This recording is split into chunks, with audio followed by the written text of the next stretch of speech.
I've been seeing a lot of discourse recently in terms of like, oh, mental illness didn't make this person evil. Oh, drugs didn't make this person evil.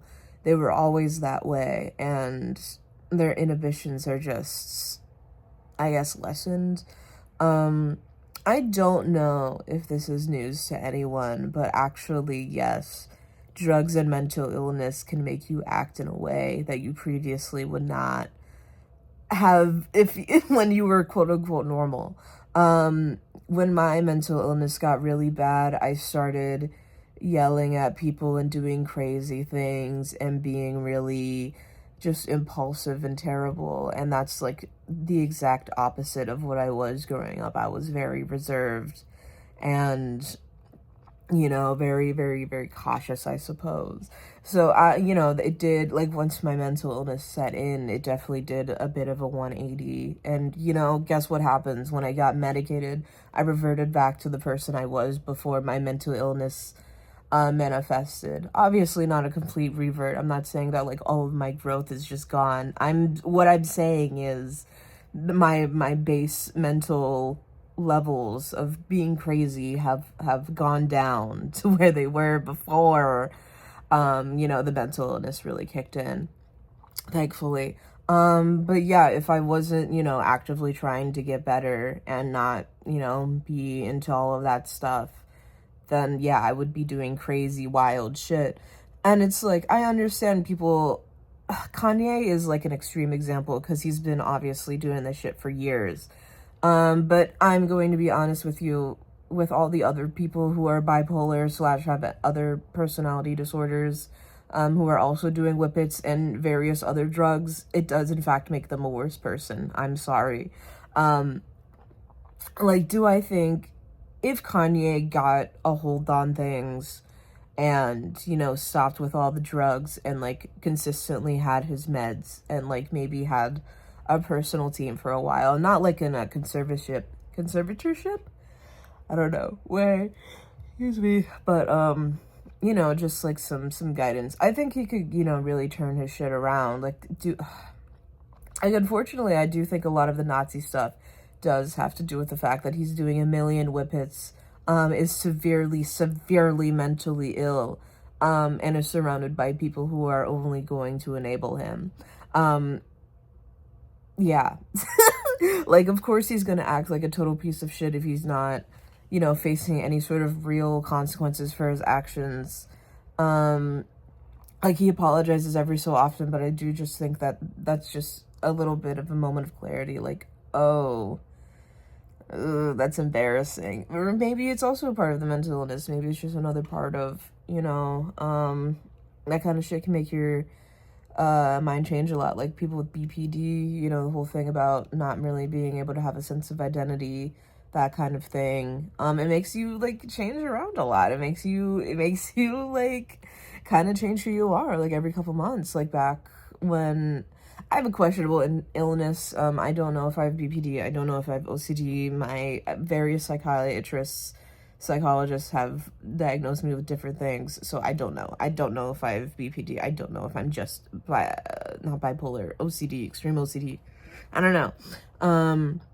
But back when I was actively like unmedicated, being a piece of shit, guess what? Being an alcoholic, doing I was not an alcoholic, but I was drinking a lot in college, and being unmedicated, guess what? It made me an awful person.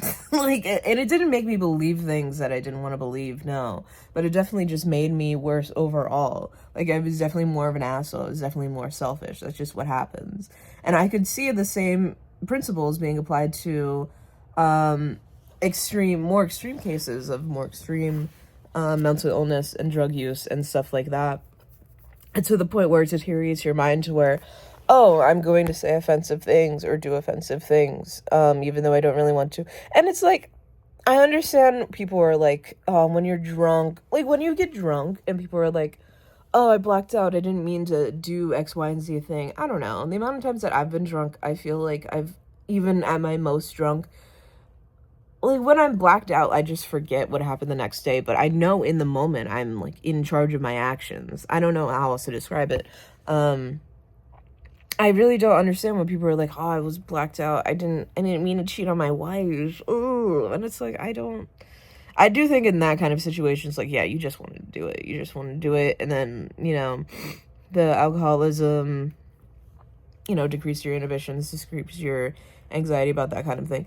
But, yeah, like, that's, like, that kind of case. But in the case of the guy that, like, ate the guy's face off in the bus, like, do you think that he really deep down inside of him, like, always just wanted to eat someone's face off in the bath salts or whatever? I know he didn't actually have bath salts or whatever. You know, made him, you know, really, really fucking decreases inhibitions. No, I don't think that he deep down always in his life just wanted to eat someone's face, and that's the end all be all.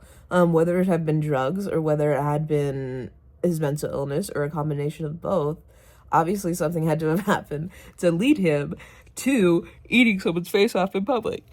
Because even with serial killers, that kind of thing, like, I really don't think this guy was setting out to eat this guy's face off on this bus. I'm sorry. So just that, between that and the Kanye thing, like, I do think, in fact, that sometimes mental illness and drugs are an excuse.